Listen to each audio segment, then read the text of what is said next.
नमस्कार, मी doctor Sushant Patil अक्कोळमध्ये practice करतो.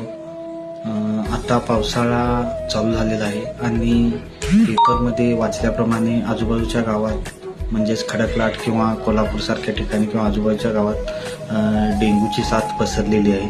अक्कोळ गावामध्ये अजून तरी कोणत्याही प्रकारची साथ अशी पसरलेली नाही आहे.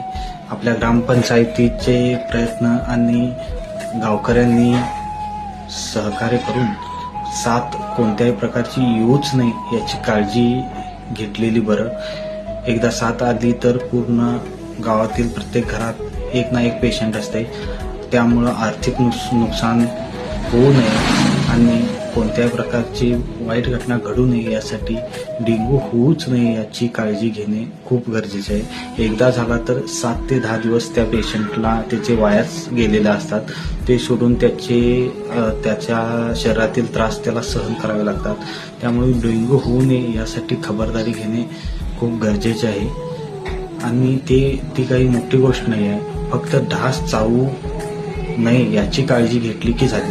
पण अशी गोष्ट आहे की हा डास रात्री चावत नाही, तो डास सकाळीच चावतो. त्यामुळं दिवसभरात डास चावू नये याची काळजी घ्या आणि डासाची पैदास होऊ नये म्हणून खबरदारीचे उपाय जे पंचायत सांगते ते घ्या.